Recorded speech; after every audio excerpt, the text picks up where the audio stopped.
Hello students, आज की इस वीडियो में हम कक्षा 7वीं भूगोल का पर्यावरण चैप्टर नंबर 1 कवर करेंगे। तो चलिए आइए शुरू करते हैं। किसी भी जीवित प्राणी के चारों ओर पाए जाने वाले प्रकृति को पर्यावरण कहते हैं। पर्यावरण किसे कहते हैं? किसी भी जीवित प्राणी के चारों ओर जो भी स्थान जिस स्थान में जो भी वस्तुएं हैं उसको क्या कहते हैं? पर्यावरण। यानी हमारे आसपास जो भी वस्तुएं हैं वे सभी पर्यावरण में आती हैं। यह प्रकृति एवं मानव निर्मित परिघटनाओं का मिश्रण है। प्राकृतिक पर्यावरण में पृथ्वी पर पाई जाने वाले जीवित एवं अजीवित दोनों परिस्थितियां सम्मिलित हैं। पृथ्वी पर जीवित और मतलब कहने का मतलब है कि पृथ्वी पर सजीव और निर्जीव दोनों प्रकार की परिस्थितियां हैं। ठीक है, आइए आगे देखिए। जबकि मानवीय पर्यावरण में मानव की परस्पर क्रियाएं, उनकी गतिविधियां एवं उनके द्वारा बनाई गई रचनाएं सम्मिलित हैं।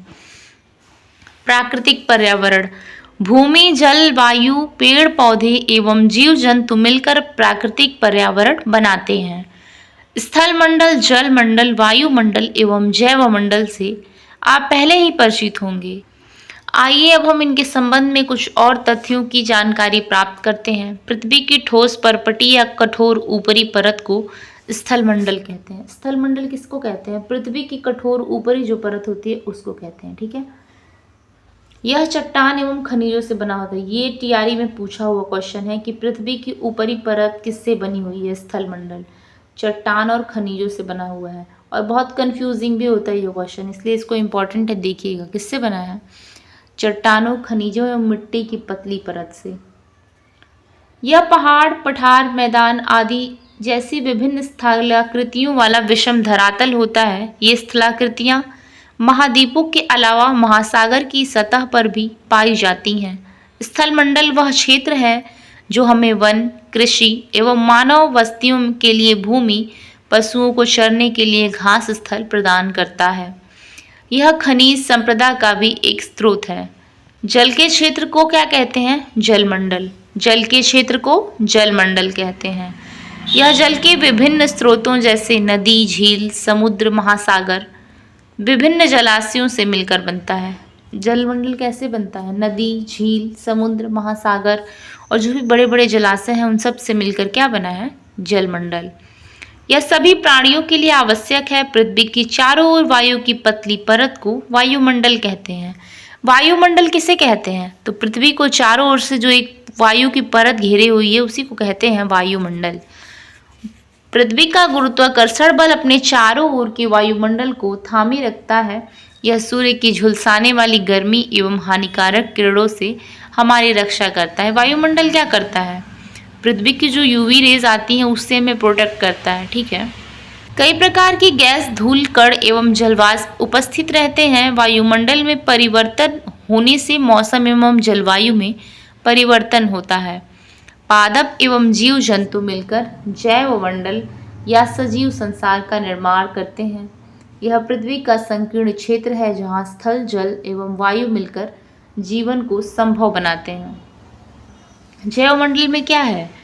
स्थल, जल, वायुमंडल, ये सभी मंडल मिलकर क्या बनाते हैं? जैव मंडल। जैव मंडल में क्या है? जीवन पाया जाता है। अब देखिए पारितंत्र क्या है। रवि की कक्षा में एक एनसीसी कैंप में जस्सी ने आश्चर्य से कहा, कितनी मूसलाधार वर्षा हो रही है। इससे मुझे अपना केरल याद आ गया। तुम सबको आना देखना चाहिए, कैसे हरे हरे खेत एवं नारियल के बागानों में लगातार बारिश होती रहती है। तभी जैसलमेर में रहने वाले हीरा ने आश्चर्य से कहा, हमारे यहाँ वर्षा होती ही नहीं है। हमें तो दूर दूर तक केवल कींकर एवं रेत ही नजर आती है। लेकिन वहाँ ऊँट भी तो मिलते हैं, रवि ने कहा। हीरा ने कहा, ऊँट तो मिलेंगे ही। जब तुम हमारे रेगिस्तान आओगे तो तुम्हें सांप, छिपकली एवं अनेक कीट भी देखने को मिलेंगे। रवि हैरत में पड़ गया। विभिन्न स्थानों पर पाए जाने वाले जीव जंतु, वनस्पति एवं लोगों के रहन सहन के तरीके इतने भिन्न क्यों हैं? क्या सभी का एक दूसरे के साथ संबंध है? बिल्कुल, बहुत संबंध है, शिक्षक ने कहा। सभी पेड़ पौधे, जीव जंतु एवं मानव अपने आसपास के पर्यावरण पर आश्रित होते हैं। प्रायः वे एक दूसरे पर भी आश्रित हैं। जीवधारियों का आपसी एवं अपने आप आसपास के पर्यावरण के बीच का संबंध ही पारितंत्र कहलाता है।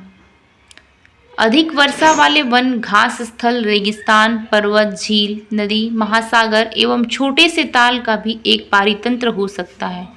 क्या आपको लगता है कि जिस पार्क में रवि एवं उसके मित्र खेलते थे, वह भी एक पारितंत्र बनाता था? मानवीय पर्यावरण। मानव अपने पर्यावरण के साथ साथ पारस्परिक क्रिया करता है और उसमें अपनी आवश्यकता के अनुसार परिवर्तन करता है। प्रारंभिक मानव ने स्वयं को प्रकृति के अनुरूप बना लिया था। उसका जीवन सरल था एवं आसपास की प्रकृति से उसकी आवश्यकताएं पूरी हो जाती थी। समय के साथ कई प्रकार की आवश्यकताएं बढ़ी। उसमें फसल उगाना, पशु पालना एवं स्थायी जीवन सीख लिया। पहिए का आविष्कार हुआ। आवश्यकता से अधिक अन्न उपजाया गया। वस्तु विनिमय पद्धति का विकास हुआ। पर्यावरण आरंभ हुआ, व्यापार आरंभ हुआ एवं वाणिज्यिक का विकास हुआ। औद्योगिक क्रांति से बड़े पैमाने पर उत्पादन प्रारंभ हो गया। परिवहन तेज गति से प्रारंभ हुआ। सूचना क्रांति के पूरे विश्व में संचार सहज और द्रुत हो गया।